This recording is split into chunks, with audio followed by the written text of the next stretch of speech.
What's up, wall fans, common sensors, podcast consumers? Welcome to the video feed for episode 54 of Common Sense Sundays with Go Tell It to the Wall, hosted by me, of course, your absolute favorite podcast host, the one and only Sean O'Rourke. We've got an action-packed show for you today. Still beaming a little bit from finally getting out to some live shows last weekend, so gonna feed off that energy and keep moving through this fine Sunday afternoon. Where it's quite warm here in Southern California, but fortunately, air conditioning. Otherwise, I don't think any of this stuff would continue working through the heat out there. All right, all that being said, let's just get right into episode 53. No, episode 54. We're going to get into episode 54, because that's what episode it is. Sometimes I lose track. I even put it on a board up here so that I can look, and still I lose track. 1, 2, 3, go tell it to the wall. Tell it to the wall. Go tell it to the wall. Tell it to the wall.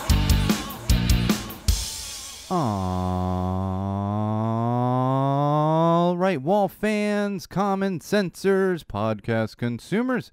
Welcome to episode 54 of Common Sense Sundays with Go Tell It to the Wall, hosted by me, of course, your absolute favorite podcast host, the one and only Sean O'Rourke.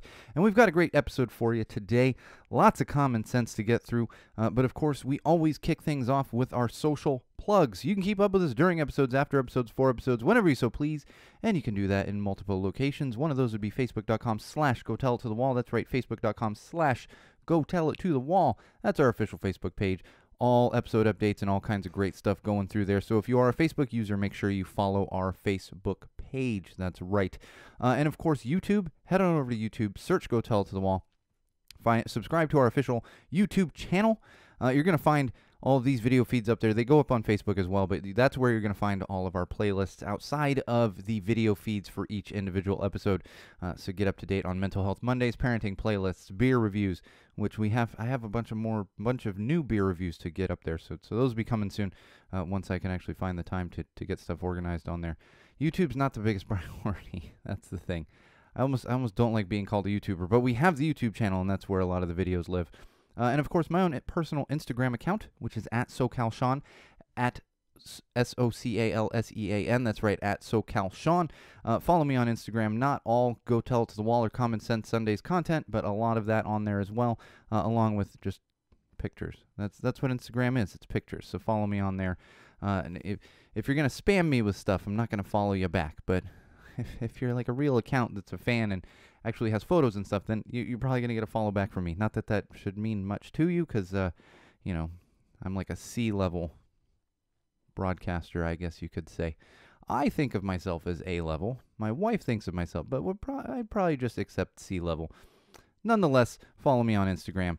All kinds of cool content coming through there. And, of course, most importantly, all inclusive of those things I just mentioned would be SeanO'RourkeLive.com. That's right, SeanO'RourkeLive.com. That's our official website for everything and anything that is Go Tell It to the Wall, Common Sense Sundays, Go Tell It to the Brewery, parenting playlists, all that great stuff, and of course, everything that is Sean O'Rourke Live. So make sure you have that bookmarked, and you will find links to all those other things I just mentioned. So you don't even have to remember. Not that it's hard to remember Facebook.com/GoTellItToTheWall. You're just searching Go Tell It to the Wall. It's going to pop up. But there's a nice little link right there for you. Along with a link to our Patreon campaign. Help us out financially if you can and have the means to do so. And also our merch website. You can link to the merch website directly from SeanO'RourkeLive.com. Pick yourself up some common sense merch. T-shirts, mugs. Sweatshirts. There's random stuff on there that I can't even... It's been a while since I've added new stuff. But there was a time when I just started adding all... you can have a dish towel. All right, I guess we'll put a dish towel up there. So if you need new dish towels for your house, that would be the perfect place to get it, through our merch website. Common sense dish towels, I guess you could say. And all right, it is actually the first day of August. We have now moved past July. And it's funny, this morning it got me thinking of the differences between this August and the previous August 2020. And it almost feels a little Groundhog Day-ish. I know we're seeing more of the light at the end of the tunnel now, and like I said, I'm still beaming from finally being back out at a live show last weekend. But we're also it's a little bit of deja vu, just because we're having this surge right now, and we're seeing an uptick. In fact, I saw the numbers from Florida this morning, and we'll talk more about that as we get into COVID updates. But the numbers in Florida, not looking good. They actually had the highest number of positive cases since the beginning of the pandemic. Like, not in the past few months or since it got better, which is like in California, that's something where it got really, really, really, really low. We haven't reached numbers that we were at the height of the pandemic, but they have been going up. In Florida, they've created a new height in positive cases down there in Florida. So quite nerve-wracking. I feel for everyone down there in Florida that's been doing everything they can, getting vaccinated and social distancing and wearing masks, and just unfortunately watching things kind of go to hell in your state. But there is more optimism this particular August. In fact, I've still been on a ticket buying spree. Talk about some of that in entertainment news, and hopefully none of that's going to get canceled, despite what's going on in Chicago right now, which we're also going to talk about. Of course, we talk about all these things when it comes to Common Sense Sundays. And I'm going to keep the energy up because, like I said, just getting back to live shows and even seeing other live shows happen locally, and hopefully being done well, which is something that is an ongoing discussion. I see these comments and these posts and all kinds of stuff. When it comes to live events, it's an ongoing, ever evolving, finish line here that we're looking at. Unfortunately, but also fortunately, because we can actually see the finish line. Things are actually happening, so that is the positive side of it. We just got to get past this crazy surge that we're having in the damn Delta variant, and then we'll be in a better place. Simple as that. All right, we're going to move on to some digital trends. That's right, digital trends. This stuff happening across the social platforms, stuff that really is probably meaningless to you, but I find entertainment throughout it, and I'm here talking to a wall, so we're going to talk about those trends. First one up, hashtag National Girlfriends Day. I believe that's today. It was either yesterday or today, but that, of course, everything has a hashtag, and there's every day is some kind of day if you look hard enough, and happens to be hashtag National Girlfriends Day. And this is people celebrating both their significant other, girlfriend, or also just their platonic friends that are girls. You see a lot of that floating around on the interwebs. What I will say is, warning to everyone out there that likes to tweet before, you shouldn't be doing this anyway. Do your thing, do you. You shouldn't do it, but do you.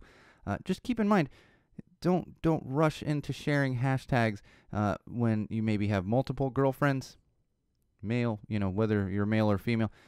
You could be pointing out to your other significant others that you have girlfriends that they don't realize you have. Now, if it's friends, it's one thing. just tread lightly on that one. You shouldn't be doing that anyway. Unless you're in a agreed upon situation, then that's obviously between you and your partner or partners. But obviously, if for those of you out there that just like to automatically post things, tread lightly with this one. And also, if you're talking about like platonic girlfriends, don't forget certain ones, and then they see posts, and the social media landscape is just it's a wild thing, and I will be ever grateful that I didn't grow up with it as a teenager, because I can't imagine dealing with it as a teenager. It's annoying enough as an adult, being a teenager and having your life all over social platforms.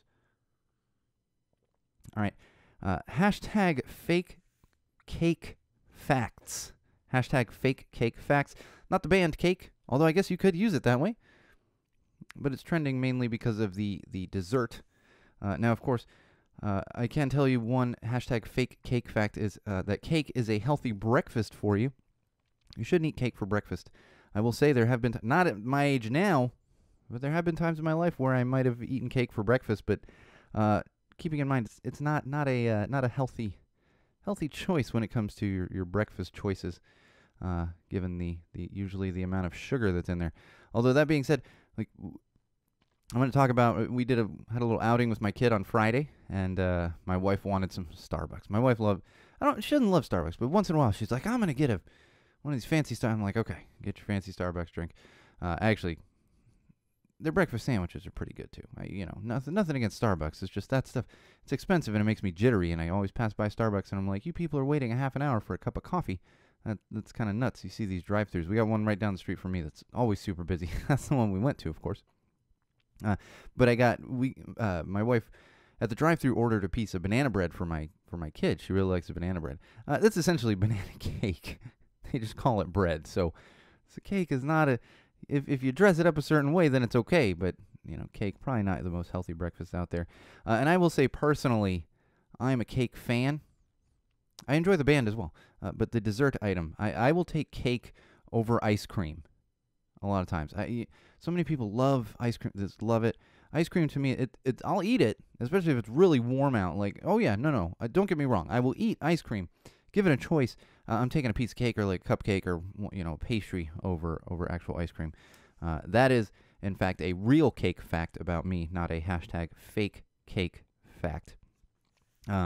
This other trend, this has been going on for a very long time, and it started to get to me. I got to be honest. Now it's not ruining my day, but it's really, in general, has been making me feel quite old.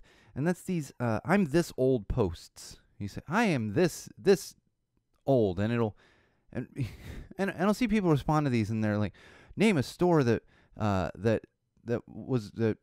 isn't around anymore, but you can give your age by that store. People are like, Blockbuster. And I'm like, oh my god, I was an adult when Blockbuster closed. I get a lot of these that I see floating around on the social platforms, and the most it does is just make me feel old. It does, because there are some where I'm like, oh yeah, no, that was from when I was a kid. I think it's given that the median age of people on social platforms, that's what we're dealing with now. You're making people who aren't even 40. I'm not even quite 40, pushing it, not quite there yet. You're making us feel old. Not that old. Let's take it back a little further there. But man, those have just been getting to me. I feel old. What has not been making me feel old are these Lollapalooza posts. This is, of course, all over social media. Someone mocked up the Lollapalooza, poster, and it was like, Delta variant, Delta variant, Delta variant, like COVID, COVID, COVID. And I get it, because you see some of those videos and those pictures, and I believe they're expecting like 100 and something thousand people over the course of 2 or 3 days, whatever it is down there, out there in Lollapalooza. I've never been to Lollapalooza myself, despite having a strong Chicago connection. I've just never actually gone. When Lollapalooza first, and it has expanded since then, like many music festivals have. But when I was younger and going to a lot more music festivals than I am now, because my knees can't handle as much of the festival life, Lollapalooza didn't really have as many of the artists that I was looking to go see. And sure enough, this year I don't know that they did either, because I believe Journey played last night. And for those of you that know me, Journey to me is just a glorified karaoke band. That's an immediate change the station. Do kids even do that anymore? That's a skip the song when you're listening on Spotify or whatever the kids do these days. I still listen to the radio occasionally. I either listen to the radio or my own albums. Those are my two options when it comes to music, or a little talk radio. Maybe I am old. I'm actually a 70-year-old man in the body of a 4-year-old, apparently. Or 40. 4-year-old. 40. My daughter's 4. I am 40, not 4. But I am hearing some good news about these Lollapalooza crowds, and trust me, that's the other thing, is you're seeing hella mega pictures going on right now, and they don't seem as packed in as they do at Lollapalooza, and people just shoulder to shoulder, no masks and everything. And there has been quite a bit of mask wearing at hella mega stops as far as I've seen. I'm in a couple fan groups and stuff, so everyone's posting videos and photos, and there's actually quite a bit of masks that you see in there. But I have heard regarding Lollapalooza that they are requiring either proof of vaccination or a negative COVID test.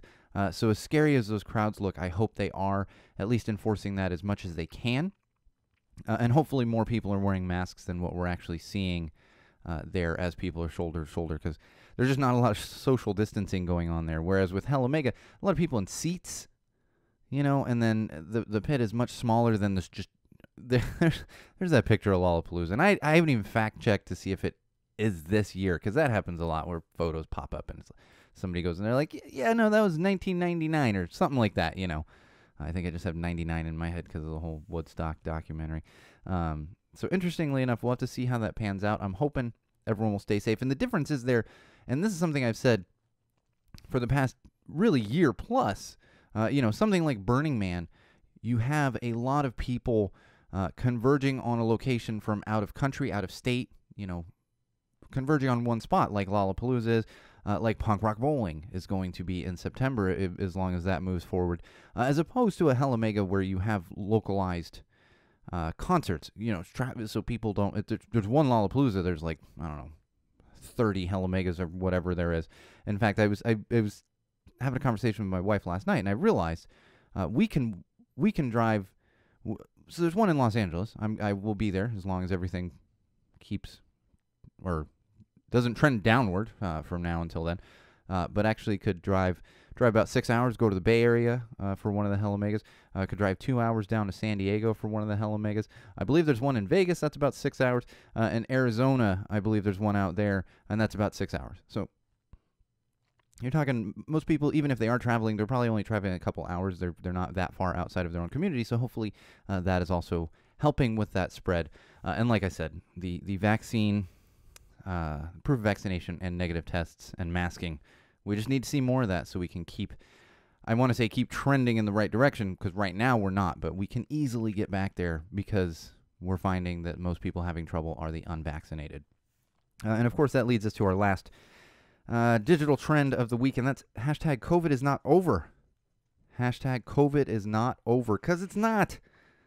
I'm getting tired of talking about COVID. And here's the thing I will say on the social platforms, the mask shaming is just getting out of hand. I've seen people post about being mask shamed, and it's funny. Still a fucking political thing. It still is, and a regional thing. In Los Angeles, it's not strange to see someone wearing a mask, but I see people post, and I experienced this with our road trip. Nobody was shaming me or looking at me weird for having a mask on, but not nearly as many people were masked up in many other states. And now I'm seeing posts from people in other states, and they're saying people are like, why are you wearing a mask? Like literally asking, why are you wearing a mask? I'm like, hello, have you heard of this thing called the Delta variant? Hashtag COVID is not over, because it's not. We still got a little ways to go. And of course, that brings us to our COVID updates of the week. We got a couple ones here, good and bad, I would say. Fauci had a new comment report over the past couple days saying, and I quote, "We're in for more, quote, pain and suffering ahead." And most of that is fortunately and unfortunately for me and my family and a lot of people I know and love, it's mostly due to non-vaccinated people. That's where we're having the big. In fact, I'm sure you've heard the phrase. It's become the pandemic of non-vaccinated people, because they're the ones that are getting hit the hardest. And he's also not predicting any lockdowns because the vaccines are actually working. We're able to control the spread of this in a lot of areas where vaccines are high. Los Angeles has had a high positivity rate, but you got to remember the large population that exists in Los Angeles. Compared to some area like Arkansas has had a crazy outbreak. In fact, I think, I'm talking about that somewhere. But there's not as big a population there. Those are different. So you look at them in different, kind of through different lenses, I guess you could say. But I'm hoping that we can avoid the lockdowns. The thing is, with it being the pandemic among unvaccinated people, a lot of us have children. My child is not vaccinated yet.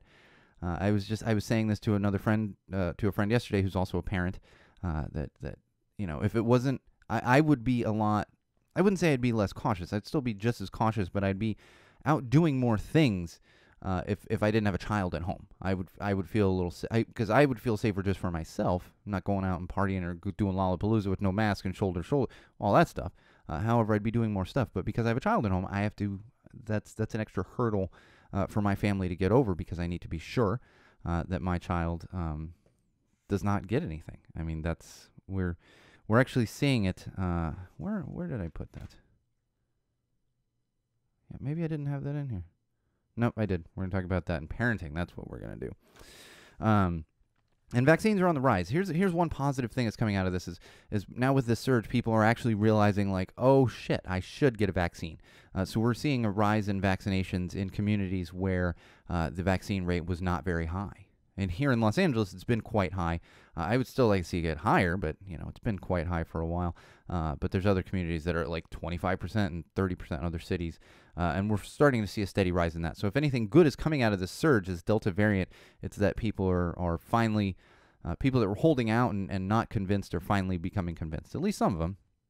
If you look at social media comments on any platform, you can see there's people out there that are they're never getting the vaccine, and even if they come out of this unscathed, they're never going to do it. And it's funny how everyone forgets that.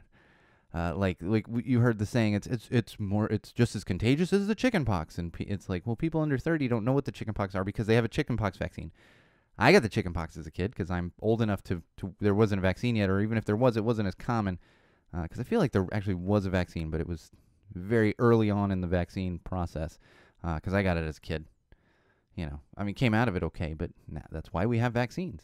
My kid asked to get vaccines to be able to go to school. This is nothing new. It's really nothing new. But of course, people are still freaking out. But we are seeing also more good out of this is cities and companies. So we're talking about city workers, healthcare workers, the entire University of California educational system, UC system here, which is colleges, public colleges. They are requiring everyone that works in the system and all the students to actually be vaccinated before they can be on campus. I believe there are some exceptions to that. There's, medical exceptions where if you can't, for literal medical reasons, not just because you're like, it's a scam and all this other stuff, then there's ways around that. But for the most part, we're seeing lots of companies, city workers, all kinds of stuff. And among those are Disney and Walmart.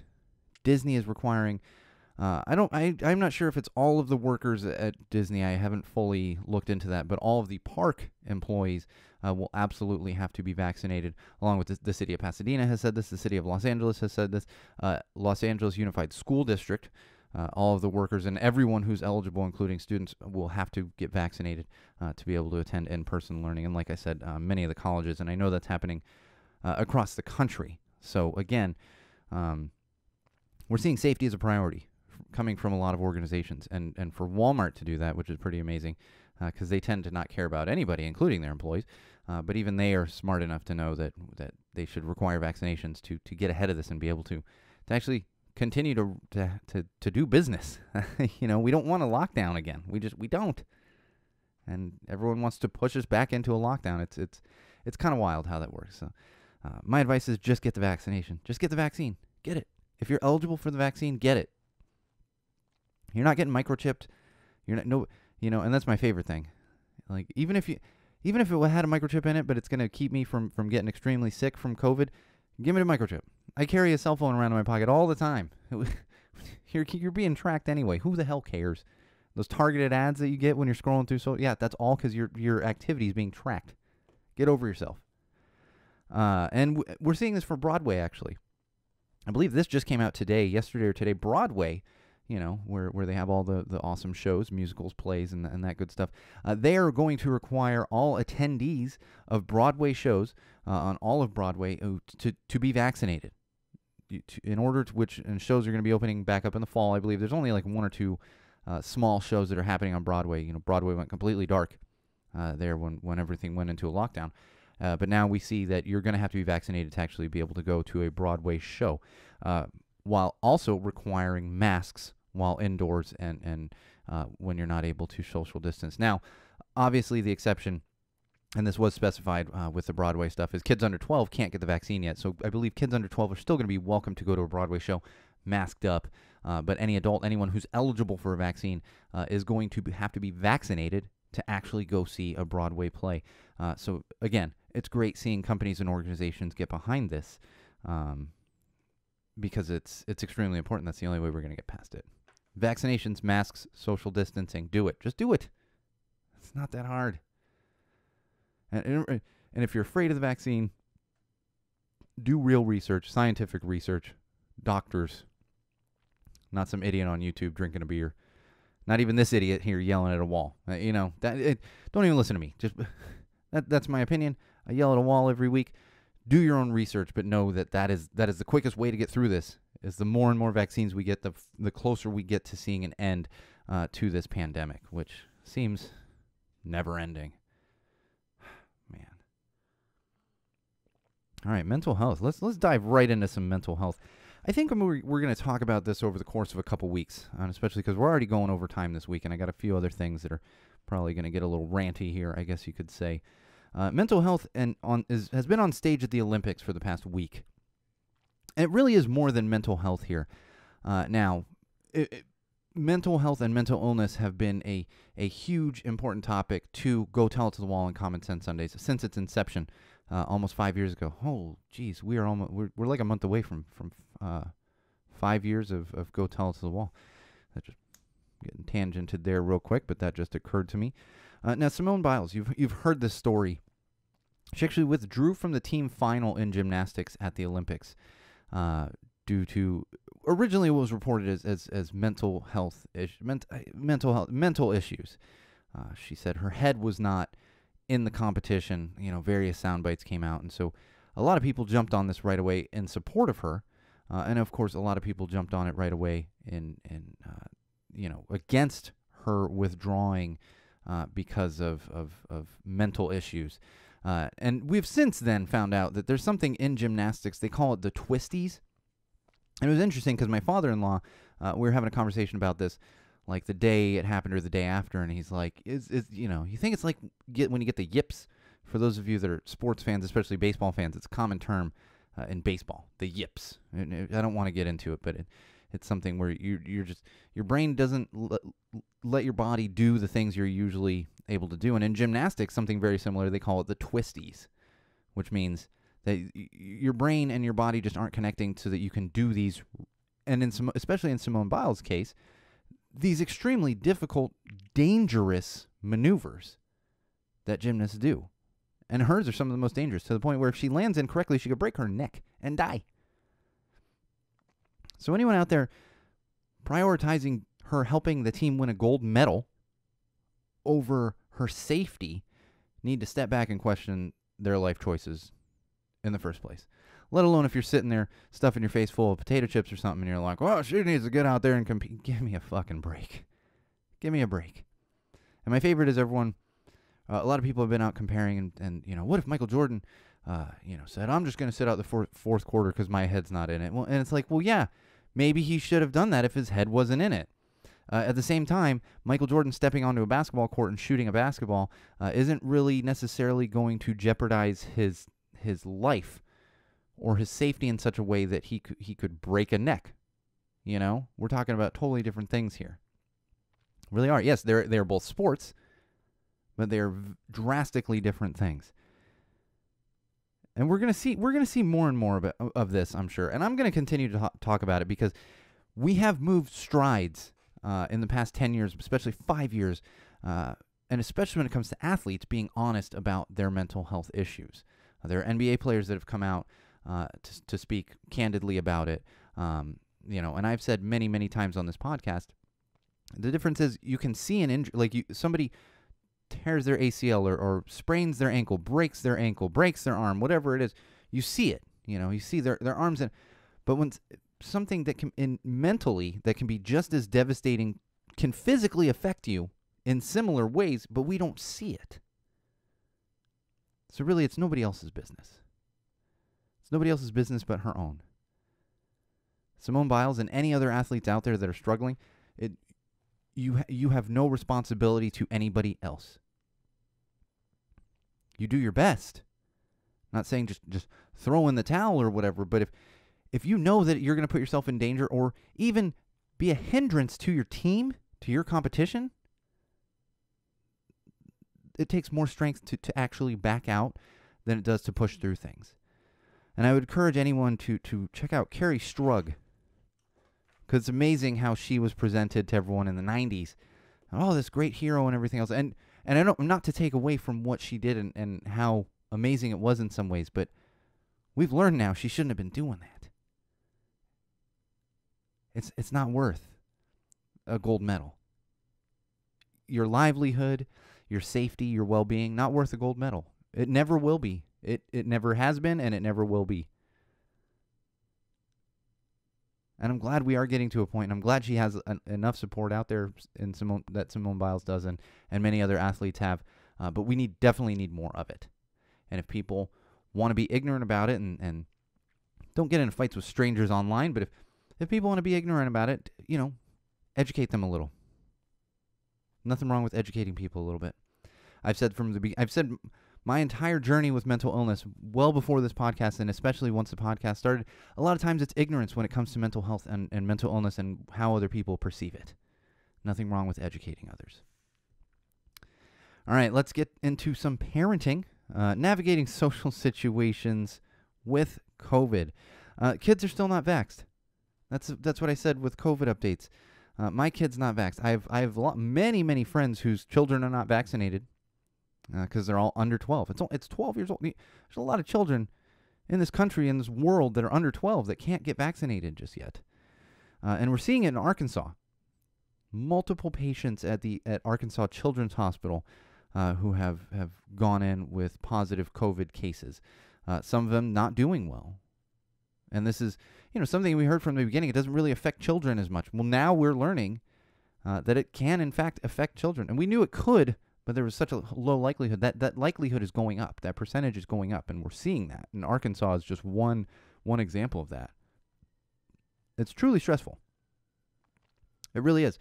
But it's also navigating a year and a half of this with children not being able to do a lot of the normal things they do. My kid wasn't able to go to gymnastics anymore, wasn't able to see her friends as much anymore. Now, we've gotten to a point, we have outside play dates and stuff, and with other families that we know have been handling it in similar ways, and the parents are vaccinated, everything else. We have some of those, so she does get her social interaction, and it's needed. You need some outside time. But don't feel bad for protecting your kids. That's got to be a priority here. And my favorite is people say to me, oh, but the percentage, it's 0.002% chance that your kid gets COVID. I'm like, so you just want to take that chance? That's the difference between me and a lot of other people. I'm not taking that chance. It's not worth my kid getting sick, even if it's a small chance. Not worth it. So on Friday, this is something I would recommend. Now, if you're in the Los Angeles area, I think today was your last chance, but it is a touring thing, and it's called Jurassic Quest. Took my 4-year-old on Friday it was at the Rose Bowl in one of the big parking lots there. She absolutely loved it. She loves dinosaurs right now. I think dinosaurs are a universal thing. When you hit a certain age, kids begin to become obsessed with dinosaurs, and she's all about the dinosaurs now. Which is we stopped at Cabazon on the way home from our epic road trip, and so she could see the gigantic dinosaur, and she's just all about it. Triceratops is her favorite dinosaur. I was thinking back to when I was a kid, and I was like, I cannot remember what my favorite dinosaur was, but hers is by far Triceratops. And so we got to do this Jurassic Quest thing, which is and it's a drive-through thing, so you're absolutely socially distanced. And they have you get on either SoundCloud or one of those apps, and they have like it talks through your car stereo, or through your phone, but you can connect to your car stereo. Tours you through all these animatronic dinosaurs, and actually educates you. Has signage out there: the dinosaurs move, they make noise, all kinds of other stuff, and there's a fun little story with it, of course. Highly recommend it if it's coming to your area. Check it out. I will warn you though, and spoiler alert, I guess, here, because they're gonna put some drama in there and stuff. Well, a couple of the T-Rexes got out of their enclosure. Now, if your kid's favorite dinosaur is Triceratops, prepare yourself for this, because you will hit a point throughout Jurassic Quest where the T-Rex has gotten into the Triceratops enclosure and is in fact, and it's not graphic or gruesome, but there's a Triceratops down, and the other Triceratops are trying to get the T-Rex away, but the T-Rex has got the Triceratops. My daughter was very, very, very worried about the Triceratops. Although I will say throughout the entire thing, there's these gigantic animatronic dinosaurs, and she has her little digital camera. Highly recommend. I've said this before. Get your kids. It's so cheap. It's not an expensive digital camera. It's a kid's digital camera. Get them one of those. And she's taking pictures out the window. She's loving it. She must have said it at least a dozen times. She go, oh, look, it's so cute. It's so cute. My kid thinks dinosaurs are cute. These gigantic reptilian beasts that we're driving by. And of course, she wanted to go back right away. She's like, can we go back? Can we go back? I'm like, 5 minutes after we left. Like, we were just there. And it's leaving soon anyway. It's touring. So check out Jurassic Quest if it's in your area. Enjoyable for kids of all ages, adults. It's a lot of fun. And especially because it's pandemic friendly. It's a little more difficult to go to museums right now because you got to be inside, you got to wear a mask and all that other stuff. This is outside, you drive by and the dinosaurs are actually moving and making noises, and then, like I said, there's a fun little story with it. So check out Jurassic Quest. All right, let's get into some common sense, and then we got some entertainment stuff, and we're going to wrap it up for the week. I'm exhausted. I'm like I'm still riding that high from the show, like I said last weekend, but I'm also still kind of exhausted and still been on a, I don't want to say a ticket buying spree, but some more tickets were bought over the past couple days. I'm going to talk about that when we get to entertainment news. But before then, common sense. Jacksonville Zoo jaguar attack. That's right. A jaguar attacked a gentleman at the Jacksonville Zoo. Not because the jaguar got out of his enclosure, but you guessed it. This gentleman decided to climb over the barrier to the jaguar enclosure and was attacked. I don't understand why people do this. Now, we didn't get a name for the guy or anything just yet. He is in the hospital, but I believe expected to survive. Didn't get eaten by the jaguar, or not fully eaten. I don't know. I'm sure. Who knows if even more news will come. This seems like old hat now. Some idiot decides they want to get a closer picture, so they cross a barrier and they go into an enclosure, and a lion grabs them, or a bear, whatever. Lions and tigers and bears. Oh my! And here we have a jaguar. Man from Florida at the Jacksonville Zoo decides to cross that barrier. We don't know if he was trying to get a picture, probably just being dumb. Who knows? I don't know. Do they sell beer at zoos now, or liquor? Maybe he had a few too many. I don't know. I don't think they sell it at the LA Zoo. Except they do that after that Nights at the Zoo thing, which is you can get some wine and beer at those things. But of course, and here's the thing. Wall fans, common sensors, whenever you see one of those silly labels, like don't stick your hand in here and it's a wood chipper or something like that, you're like, why do we need these labels? Are people that dumb? Yes, they are in fact that dumb. Guys like this are why we have to have those labels on things, because common sense says you don't cross a barrier to get into an enclosure with a wild animal that could rip your face off. However, people do it. So when you see those things, just remember, it's guys like that are the reason we have to have warning labels on everything. It's like my little 8 foot wide, 2 feet deep pool. Actually has, I believe it was 8 different, and it's funny. My kid's like, "What's that one say? What's that one say?" It's a little circle with a line through it, and it's like 8 different ways to dive into a pool or jump into a pool. And one of them's like, "Don't jump off a chair into the pool. Don't jump off the ground into the pool. Don't jump off the roof into the pool." It's like we have to do these things because of Florida man here who is dumb enough to get into an enclosure with a jaguar. Like, Jesus. More common sense that's been getting me this week. And I'm glad to see there's a lot of defense behind this and kind of, in good ways, mockery of it. I've seen some memes there with men's beach volleyball players. I've seen more man ass than I need to in my social feeds, but that's fine because I appreciate the comical side of it and the common sense side of it. If you were to put men in these skimpy little Speedos, kind of similar to what the women's beach volleyball players wear. And we're seeing this really was started, and this has come up at times.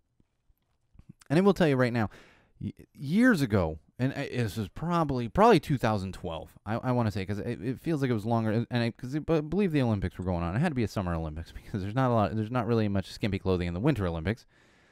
And I had actually done a little bit of research on it. And now some women out there are, and I believe beach volleyball players were the ones, they're quite comfortable wearing these bikinis. They have no problem. They like it. So by no means am I saying you shouldn't be allowed to wear these things. If that's what you're comfortable competing in, by all means compete in it.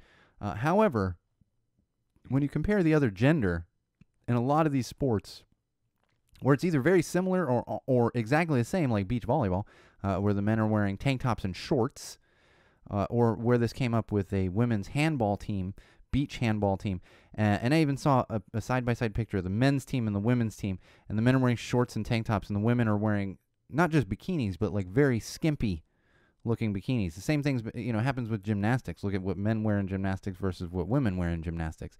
And forgive me, there was a country that came out, and kind of a protest. They wore full leotards instead of those, the skimpier things that you see gymnasts wearing, like a unitard. There's a word for it, and apologies. I'm not a big enough gymnastics fan to know the actual terminology, but there was another team that came out and said, hey, look, you can compete in this too. So good on them. Good on that beach handball team that actually got in trouble and had to pay some fines because they wore shorts instead of these ridiculous bikini bottoms. But common sense here says that we need to stop sexualizing sports like this. Why does it have to be that way? Now, again, if they're comfortable doing it, that's fine. But there's literally rules for certain sports saying women have to wear these skimpy bikinis. Olympic rules. Either make it the same for both sides or give them other options. That's how it should be. But of course, sexism is just rampant in anything, especially the Olympics. We have these old men that are part of the IOC, the International Olympic Committee. They're all, you see any representative from the International Olympic Committee, all old men, and white men, not white Americans, white men, like there's a Swedish dude or a German, like old guys. They don't even know what the hell's going on in these respective sports. They're just there because they're rich and they've done it for so long, and the IOC is so corrupt that they get to continue doing what they do and try to force women to wear things that aren't completely unnecessary. Completely unnecessary. All right, let's move on to some entertainment news and stick with the Olympics, at least for just a second. There's apparently a thing, and I highly recommend you check it out. If you have Peacock, just go watch it, but you can probably find some clips, and I don't mean to say steal content from Peacock, but I'm seeing clips float around, and they're quite funny. And it's honestly, if NBC is probably just putting these out there anyway because it's actually generating buzz, and it's something, if I had Peacock, I would be watching this commentary, despite not watching much Olympics over the past week and a half. And that would be Snoop Dogg and Kevin Hart commentating on Olympic events, but not just commentating on Olympic events. It's not like they're watching the Olympic basketball. The first clip I saw was them commentating on equestrian. So it's them actually commentating on events that they know nothing about. And Snoop Dogg does not hold back. Definitely do not watch with your young children around, because Snoop Dogg, he's a great family man, by all reports, and even from his reality show years ago. But he's definitely going to drop some F-bombs on there, which I'm also guilty of. I know I've had a couple of them in this episode. In fact, I try to avoid it, but it happens. So maybe not something to watch with your kids, but it was incredibly funny. And if you have Peacock, you can check it out on there. But at the very least, you should be able to find some clips. And Snoop Dogg is a very, very funny individual. I'm not a big Kevin Hart fan. I don't dislike Kevin Hart, but I'm just like, we get it. We get it, you're short. Like, that's his whole shtick is, I'm short. Like, yeah, cool. You get anything else? All right, let's move along. Whereas Snoop Dogg, I could listen to Snoop Dogg commentate on anything like all day. I could. It's very enjoyable. So check that out. We have a little lawsuit from Scarlett Johansson, Black Widow. She is suing Disney and Disney Plus for contract breach of contract. Man, I almost blanked on that one right there. Breach of contract because she didn't get the proper theatrical window for Black Widow in theaters. Theatrical window. For those of you not familiar with it, traditionally a film will go into, and we call it windows. I literally worked on these windows in that industry for a while from a marketing standpoint. You have a theatrical window, so the movies go into theaters. Then they go into purchase, and then rental, and then they go into streaming, like a Netflix or, if you think back to when you were a kid, like HBO would have movies like a 2-year, depending on the movie, because sometimes those are very shortened windows. Movie might only get into the theater for 2 weeks. It might have had a 2-month window plan. It's only in there for 2 weeks because it didn't do well. So those windows vary. But she is upset about the theatrical window and the fact that it came out at the same time on Disney Plus streaming for an upcharge. Here's the thing. I've seen comments on both sides of this. And the thing is, they're both absolutely correct. Scarlett Johansson is not wrong here. Disney probably is in breach of contract. However, this is the ever-changing landscape that we're looking at, and I think we're going to have more of these lawsuits, and things are going to have to shift around. In fact, I'm hearing about one of the guilds is possibly looking at a strike. It was either WGA or SAG, Screen Actors Guild, is looking at a strike coming up. This is probably something that's going to have to be discussed in new contract negotiations. So I see both sides of it. However, she did get $20 million, and she's still getting a piece of all of those $30 upcharges for people having it on Disney Plus. So really, Disney's not wrong here for wanting to get it out there when people are very apprehensive to go to a movie theater. You probably could pay me to go to a movie theater with not a lot of people, but you'd have to pay me quite a bit. I'm not going to pay to see a movie in a movie theater right now. It's just not worth it. I'll watch it at home. Personally, I'm also not paying $30 to watch Black Widow on Disney Plus. I get the upcharge. Everybody's got to make their money. And plenty of people, I'm sure, are paying the upcharge to watch these movies. It's just not for me. So we're gonna see more of this. It's a new world with all this streaming, and things are gonna have to shift because everyone has to get their piece of the pie. The studios have to get their piece of the pie. The crew, everybody gets their piece of the pie, and stars of. And the other funny thing about this is, and I've mentioned this before, welcome to the club that is, radio and broadcasters and musicians and everything else. This stuff that actors have been able to kind of skirt around for the past 10 to 15 years. Now it's catching up because we have studios that are creating these streaming platforms and exclusive content and everything else. It's just become a lot more broad. And it's something that contracts are going to have to catch up with. So there's going to be more of these lawsuits. I'm sure that this is going to get settled with Scarlett Johansson. She's going to catch a lot of flack for it. Disney's going to catch a lot. Everybody's going to catch flack here. There's really no winner. It's just something that's going to have to be worked out over the next few years as we move into this new realm of streaming and just having, not having to go to a movie theater on the day or weekend or even week that a movie is released. So we're only at the beginning of this. There's going to be much more of this. Speaking of movies coming out into theaters, a new Ghostbusters Afterlife trailer dropped this week. I will say, I said it before when I talked about the mini Stay Puft Men. There's going to be a few of those floating around the studio once those become available for purchase. I'm a sucker for Ghostbusters, and in fact, my mother had actually found the photo of us when I was younger in the '80s, sitting at the window at Tavern on the Green. I was like, yep, and we went to sit in front of that exact window because that's the window that Rick Moranis banged on in Ghostbusters. That's how much I loved Ghostbusters. So I'm a huge fan. Afterlife trailer, hitting everything for me. I'm not a huge fan of the kid from, and it's nothing against him. I don't dislike him, but the kid from Stranger Things, he strikes me as the longer-haired kid, longer-haired younger kid from Dazed and Confused. Just kind of doesn't, nothing against him, just doesn't strike well with me. All the other actors seem great. Paul Rudd's great, and I don't think it's possible to spoil a trailer. So, but if you haven't seen it yet, there is a little surprise at the end, which is clearly Dan Aykroyd's character. You don't see him, you hear that voice, and I love me some Dan Aykroyd, not just because of Ghostbusters, but also many movies, but also Blues Brothers. Blues Brothers probably a top 10 movie of mine personally. So big Dan Aykroyd fan. Looking forward to that. And that's the thing is that might be one that I pay the extra money to just see in my home as opposed to having to go to a movie theater depending on where we are when that thing actually releases, because I don't have the release date in front of me. I don't know why I didn't put that in my notes, but sometimes I don't know what the hell I'm doing. I'm just here yelling at a wall. Oh, man. Fred Durst. Have you seen this stuff? Fred Durst. Going for a rebrand. Another reason I didn't need to be at Lollapalooza. Limp Bizkit played. Nothing. If you like Limp Bizkit and you like Journey, that's fine. I don't. So that is not enticing for me to go to a festival and see those bands. Zero enticement for me. I go and see shitty punk rock at shitty little clubs and stuff with, that's more my speeds. So nothing wrong with if that's what you're into. I'm not a Limp Bizkit fan. I did not do it for the Nookie, and I did not rip off a well-known George Michael song. I'm not a big fan of that either. And I still don't know what the hell hot dog. I mean, I guess I know chocolate starfish hot dog. Yeah, who knows what that is either.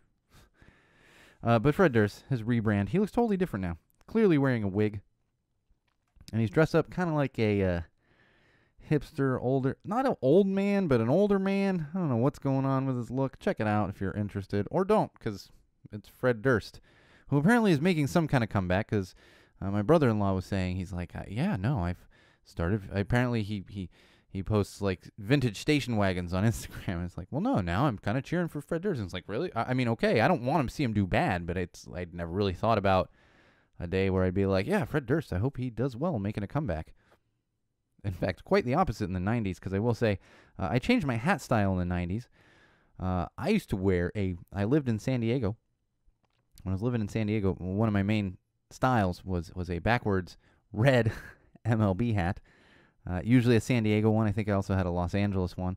And at one point I had a Red Sox one, but this was more, was the reason I had the red one was for like Southern California, my city, where I lived at the time. And I stopped wearing that thing backwards when Limp Bizkit got big, because I was like, I don't want people to think I'm a fan of this guy. I mean, do you, Fred? But not my style of music, not my cup of tea. So definitely changed my own style a little bit there. That hat went. Oh, let's wear that hat forward from now on. And really, ever since then, I don't wear a lot. I'll wear my my snapbacks backwards, but not wearing the MLB 5950s backwards. For those of you that are familiar with hat styles, always cocked to the left just a little bit.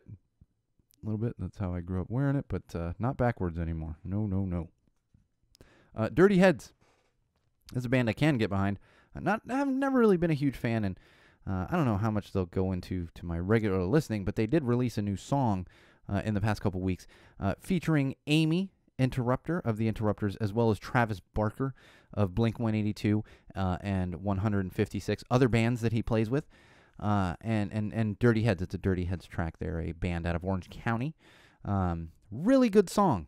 I was a little apprehensive because Travis Barker's been getting on my nerves a little bit. I'm like, okay, we get it. You want to work with everybody, and you're making the whole world pop punk, whatever. Not everyone needs to be pop punk. I can have other genres. Fine, do you? So I was very apprehensive. I do love some Amy vocals, and I enjoy the Dirty Head style. It's very kind of a reggae ska feel to it. But this Rage song, fantastic. If you haven't heard it yet, check it out. You can get it on Spotify. I actually just purchased it yesterday. I purchase all my music through iTunes, and then I cycle it through my other stuff like Groove Music on Microsoft and YouTube Music on Android. It all just uploads through there.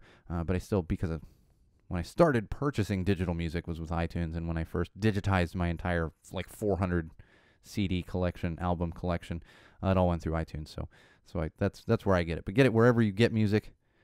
Stream it where you stream, but I highly recommend purchasing music. Buy albums, purchase albums. Don't just, I know you pay to stream through Spotify, $10 a month or whatever it is, and that's great, that's fine. But artists, musicians are not getting a very big cut of that. They get a much bigger cut if you buy the damn album. Buy the album, buy a t-shirt. That's why I always have band t-shirts in here. Support the band, support the music you like. That's how you got to do it. All right, and last thing I'm going to leave you with is it's actually not the next concert coming up, but on my ticket buying spree for shows, I bought myself a couple of tickets. It's a 2-night event called Gutterfest up there in Big Bear, California, at the Cave. I've actually been to the Cave, went inside for a hot minute. I've never been to a show there. I always tend to miss shows, and they get some good acts going through there. In fact, Guttermouth is headlining Gutterfest. Most importantly, I'm going to see Chaser again on Saturday, but I'll be hanging out in Big Bear on August 20th and 21st, hitting up shows there both nights. I know I have some other friends that'll be joining me up there as well, and I'll be keeping an eye on that guest list and see who else is going. But ticket buying spree continues. The only thing that stinks is I got to drive up to Big Bear, which I enjoy the drive up to Big Bear. I enjoy Big Bear. I'm usually up there when it's snowing. It's not often I'm up there during the summer, but this will be a warmer time to be up there. So if you're going to be heading up to Gutterfest at Big Bear, at the Cave in Big Bear, hit me up. I'll be there. I'll stickers in hand, just like I was at the Chaser show a week ago. And come up, give me a little fist bump. Probably not giving out hugs unless I know you really, really well. But give me a little fist bump, and I'll throw some stickers your way. And enjoy some live music now that we're continuing to get back to it. All right. I think that's going to do it for us. I think we're thoroughly off the rails this week. It's also one of my goals. It's common sense, and then try to keep it on the rails, but sometimes we just let it veer off the rails because that's how it works. It works better that way sometimes when even I don't understand what the hell I'm saying. It's not actually how it works. Most times I do understand what I'm saying. It's just everyone else that doesn't understand what I'm saying, except for this wall that I yell at every week. That's what it is. We're telling things to a wall. Either way, that is going to do it for us this week. We should be back next week, same wall place, same wall time. So look forward to episode 55. And we are rapidly approaching our 5-year anniversary of Go Tell It to the Wall, our original concept, as well as Common Sense Sundays. So we'll have something planned for that. And it's like a month and a half away. I got to look at the dates. We're also fast approaching 200 episodes. So we're going to have some kind of bi-centibration for those of you that remember the centibration episode that was celebrating 100 episodes. All right, all that being said, that is going to do it for episode 54 of Common Sense Sundays with Go Tell It to the Wall. I am, of course, your host, your absolute favorite podcast host, the one and only Sean O'Rourke. And remember, don't forget to follow my own Instagram account, which is at SoCalSean. Head over to facebook.com/GoTellItToTheWall and follow our Facebook page. And, of course, head over to YouTube, search Go Tell It to the Wall, subscribe, get in on those videos. And most importantly, SeanO'RourkeLive.com, which will give you access to those things I just mentioned, as well as our Patreon and our merch website. All right. That's going to do it, like I said, for episode 54. And until next time, Wall fans, Common Sensors, podcast consumers, remember, no matter what you do, no matter who you're with, no matter where you go, and especially no matter why you are doing it, always use common sense.